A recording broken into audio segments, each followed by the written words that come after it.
Olá pessoal, muito boa tarde. Giordano Campos aqui falando. Estou gravando esse vídeo para o YouTube para a gente conversar sobre o tratamento das deformidades dentofaciais. E o que é que são as deformidades dentofaciais? A gente pode caracterizar como alterações de crescimento, que elas podem acontecer no período de desenvolvimento, que pode ser no período pré-natal, por exemplo, um paciente portador de alguma síndrome ou alguns defeitos congênitos, ou também no período pós-natal, como por exemplo pacientes que sofreram algum trauma, algum ápice deletérios, que vão gerar, além de uma mordida inadequada, uma alteração na simetria facial. E o que é interessante a gente entender um pouquinho disso daí? É que a causa dessas alterações, como falei para vocês, elas podem ser de causas específicas, como por exemplo, alterações como a síndrome de Crouzon, de Apert e a microsomia facial, que são síndromes que afetam o paciente e que vão provocar alterações no desenvolvimento da face desse paciente. Mas a gente também tem uma característica genética. Muitas vezes o indivíduo que chega no consultório apresentando com uma mandíbula muito grande ou ela muito pequena, se a gente observar os pais, provavelmente um deles tem essa característica. Isso daí a gente observa desde outros tempos, como por exemplo uma família real holandesa, onde retratado as imagens desses indivíduos nas telas, todos eles a gente consegue observar que apresentavam uma mandíbula muito projetada e uma maxila pouco projetada. E aí, isso aí foi denominado de mandíbula de Habsburgo, certo? Então são características que os indivíduos apresentam que a gente pode dizer que são deformidades dentofaciais que vêm no período pré-natal. No entanto, alguns indivíduos que apresentam hábitos deletérios, como por exemplo, chupar o dedo, ou então ele não conseguir respirar pelo nariz, ficar respirando pela boca, isso vai provocar também uma alteração no crescimento desse indivíduo. Então aquele indivíduo que é respirador oral, devido a ele passar muito tempo com a boca aberta, essa boca aberta vai fazer com que a mandíbula dele não se desenvolva corretamente para frente, ficando retroposicionada. E por ela estar posicionada para trás, a maxila vai tentar encaixar nela de uma forma adequada, crescendo de forma excessiva no sentido vertical. Então vai gerar aquela face, como a gente pode ver nessa imagem aí, do respirador bucal, que apresenta uma incompetência labial, ele não consegue fechar a boca, tem uma exposição acentuada dos incisivos e o queixo muito projetado para trás. E aí o que é interessante? É que hoje a gente opera os pacientes visando justamente essa análise facial. A gente tem que observar quais são as características que aquele indivíduo tem para classificá-lo e a partir disso daí instituir um tratamento. E qual é a classificação que a gente utiliza hoje em dia? É justamente do padrão de crescimento facial de Capelosa, no qual ele, através de identificação de inúmeros indivíduos, caracterizou esses indivíduos no padrão 1, que é o paciente ortognata, que é o paciente que tem um perfil mais reto. Ele classificou ele no padrão 2, que é o paciente retrognata, que é o paciente que tem a mandíbula muito pequena, posicionada para trás. A gente tem o padrão 3, que é o paciente prognata, é o paciente que tem a mandíbula jogada muito para frente. E aí nós temos ainda alterações de altura, né? Que neste caso o paciente pode apresentar uma face longa, quando o terço facial inferior dele provavelmente está aumentado, gerando essa percepção de um rosto mais alongado, ou então um paciente face curta, que é aquele paciente que aquela região inferior vai ficar mais encurtada. Então a gente tem essas classificações tanto no sentido antero-posterior, mas também alterações no sentido vertical. E como é que isso clinicamente aparece? Geralmente um paciente classe 2, ele é um paciente que tem um perfil que a gente chama de convexo. Então a parte do terço médio dele vai estar mais projetado para frente, a mandíbula vai estar projetada para trás. Geralmente ele se queixa de um excesso de tecido na região inferior, a famosa papada. Já o paciente classe 3, ele tem aquela projeção mandibular acentuada. E essa projeção mandibular, ela deixa aquele paciente com aspecto de queixo grande e muitas vezes está com a cara de raiva, né? Isso daí pode acontecer por duas coisas. Ou a mandíbula dele cresceu demais, ou então ele é um falso prognata. É quando ele às vezes tem a mandíbula num tamanho normal, no entanto a maxila está posicionada completamente para trás. Então esse paciente classe 3, ele apresenta essas faces um pouco mais côncavas, né? Então nesse caso aí o rosto dele está mais afundado e geralmente tem esse aspecto de mais raivoso, né? Porque ele não consegue expressar-se da maneira correta. E a gente tem as alterações do ponto de vista frontal. Então, aquele paciente que é um face longa, geralmente a gente enxerga esse paciente de frente, onde o terço inferior dele, essa parte que corresponde à maxila e mandíbula, está aumentada. Já no paciente face curta, ele vai estar com isso daí reduzido, né? Vai estar diminuindo de tamanho. E a gente ainda tem, do ponto de vista frontal, a presença do laterognatismo, que é o quê? O paciente que tem uma assimetria, um lado maior do que o outro. Então essas são alterações que a gente consegue observar e que são pacientes candidatos à realização da cirurgia ortognática. E aí a gente tem também alterações do ponto de vista oclusal, do ponto de vista de mordida, onde o paciente classe 2, devido a essa mandíbula estar posicionada para trás, vai ter uma sobressaliência, que é a diferença entre o dente superior e inferior, muito acentuada. Então ele vai ter um aumento dessa sobressaliência. Já no paciente classe 3, a gente tem a inversão disso. A gente tem a mandíbula à frente e a maxila atrás. Então ele vai ter uma mordida cruzada anterior. E o paciente ainda pode apresentar também o quadro de mordida aberta, que é quando ele não consegue ter um trespasse, ele não tem sobremordida. Esses dentes vão ficar abertos por causa de algum contato prematuro na região posterior. Então, são alterações que a gente observa e que a cirurgia ortognática ela vai corrigir isso daí. E é importante saber que o tratamento, neste caso, é um tratamento multidisciplinar. Anteriormente, essa cirurgia, o paciente às vezes procurava ou ortodontista ou cirurgião. E aí, na hora que ele tinha esse diagnóstico, o que é que a gente observava? Que somente esses dois pacientes tratavam o indivíduo.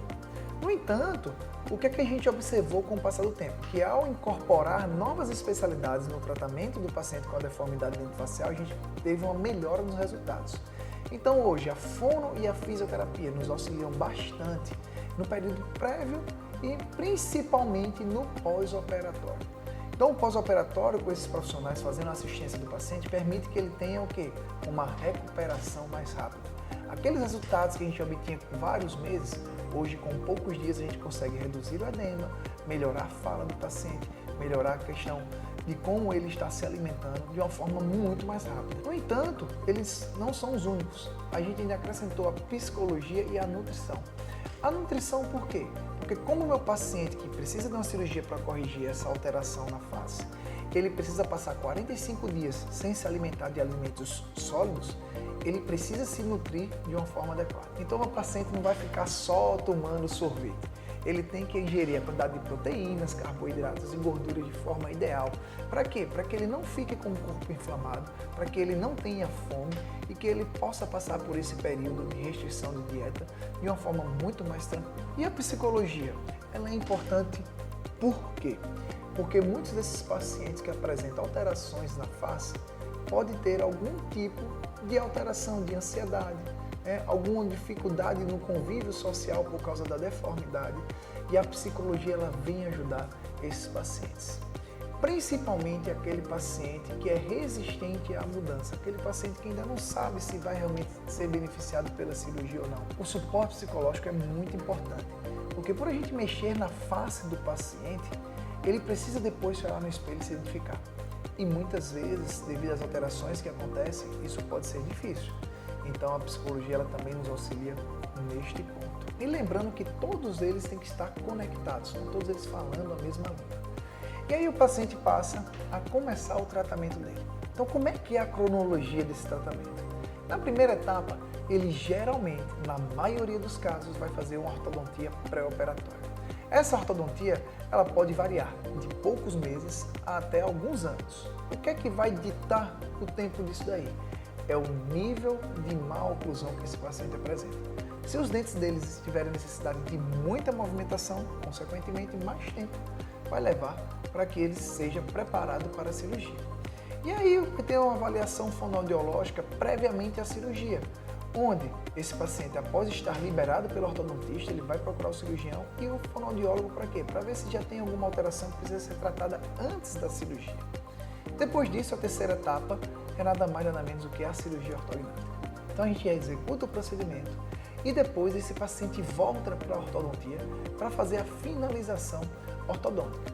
Então isso daí, de forma grosseira, são as 4 etapas principais do nosso tratamento. É claro, pode existir mudanças? Sim. Às vezes o paciente pode fazer essa cirurgia primeiro do que a instalação do aparelho. Isso chama-se de benefício antecipado. No entanto, não são para todos os casos, são para casos específicos. E aí, o que é que acontece? Na hora que a gente vai para a cirurgia, é importante que o paciente entenda que a gente vai mexer com toda a face dele. E aí, tem uma frase de um autor chamado Kozik que eu gosto muito. Porque a gente não está operando só números, né? A gente tem que entender que a perfeição da estética facial ela não é obtida por uma distância específica em milímetros ou em um grau de angulação correta, mas por uma impressão visual de um volume tridimensional. Então não só os dentes posicionados corretamente. Isso tem que fazer sentido os tecidos moles, a mandíbula, a maxila, a questão de cirurgias complementares, como a bichectomia lipopapada, tudo para que o volume tridimensional do paciente seja interessante. E aí, o que acontece? O senso crítico estético do profissional, associado a um conhecimento de fatores biológicos e psicossociais, devem ser associados para definir as movimentações dos segmentos da maxila, mandíbula e mento. Então, eu tenho que observar as características daquele indivíduo. Eu tenho que trazer uma naturalidade para o rosto dele. Isso daí é que gera bons resultados. Então nós não podemos querer que no Brasil, com a quantidade de miscigenação que existe, deixar todo mundo com o rosto igual. Então eu tenho que ver aquele meu paciente, identificar qual é o ambiente que ele está, para que as características dele sejam mantidas, porque isso fica mais fácil da aceitação. E existe uma coisa que a gente também vai querer objetivar, que são o quê? Estabelecer as proporções faciais euclidianas e melhorar a função. Quando a gente fala de proporções faciais euclidianas, a gente fala de quê? De linha áureas, tá certo? Então quando a gente tem aí uma situação onde, como vocês podem ver, essa minha logomarca, ela está dentro da proporção áurea, que são o quê? A soma das retas vão dar alguns retângulos e que quando tudo aquilo se encaixa perfeitamente, como essa logomarca está encaixada aí, a gente passa a ver isso daí de forma bonita. Então quando a gente enxerga, por exemplo, essa minha paciente, que ela foi submetida a um procedimento e a gente encaixa ela dentro da minha logomarca, a gente vê que as proporções faciais dessa paciente, elas estão dentro da normalidade. E é isso que torna um rosto belo. Então a gente tem que juntar todas essas características de forma tridimensional do meu paciente para que a gente tenha um resultado bastante positivo. E o que é legal disso daí? É que muitas vezes, quando é que o paciente decide realizar o tratamento? Então muitas vezes, quando a gente pega aí as variáveis que vão justificar esse paciente ser submetido ou não ao procedimento, nesse estudo desenvolvido por um autor chamado Proft, ele colocou como seguintes situações: em níveis de importância, ele deu uma nota e colocou algumas variáveis. Então, como a gente pode ver aí, o custo é uma variável importante. No entanto, é importante tanto os cirurgiões dentistas que trabalham com os pacientes, como você, paciente que está assistindo esse vídeo, saber que hoje a cirurgia ortognática ela é custeada pelos planos de saúde médica, por ser uma cirurgia funcional. No entanto, é importante entender que alguns profissionais são credenciados ao plano e outros não. Então, por exemplo, eu não sou credenciado ao plano. O paciente ele vai ser submetido à cirurgia pelo plano, mas ele vai ter os custos com os honorários. Mas geralmente os custos de hospital, material, internamento e anestesista, que são os custos mais caros, eles são todos cobertos pelo plano de saúde. Então hoje o custo dessa cirurgia reduziu bastante, tornando-se bastante acessível para as pessoas. A opinião de famílias e amigos. Isso daí é um ponto fundamental. Na hora que ele passa a entender que a família e o amigo deles estão apoiando esse paciente para ser submetido à cirurgia ortognática, ele fica mais feliz e ele vai procurar o tratamento. Preocupações com dificuldades para falar ou então preocupação com a mastigação em função. Então também aqueles pacientes que veem-se numa situação de dificuldade devido a essa alteração que ele tem na face, tanto para falar como para mastigar ou executar outras funções, isso também é um fator importante. O desejo de melhorar a oclusão, o desejo de morder de uma forma mais adequada, isso também é um motivo importante. E tem o último aqui, que apesar da pontuação dele ter sido baixa, hoje, com a internet, a gente acaba vendo que isso daí acontece bastante, que é o quê? O resultado de outras pessoas. Na hora que esse paciente vê outras pessoas fazendo, ele também procura fazer a cirurgia, porque ele se encontra nessas situações e a gente está fazendo isso aqui na internet para mostrar para vocês quais são os resultados dos nossos pacientes e estimular você que está na dúvida de fazer a cirurgia ou não a vir realizar o procedimento. Como é que esse procedimento é feito? Muitos pacientes não têm ideia, mas todo o procedimento é feito por dentro da boca, através de osteotomias que modificam o posicionamento do osso. Então, nesse caso aqui, a osteotomia Lefort 1, ela vai fazer uma modificação de que osso? Da região superior, do maxilar superior. Então, o aparelho ortodôntico ele é colocado para ajustar o posicionamento dos dentes, não corrigir a oclusão e reposicionar essa maxila de forma tridimensional.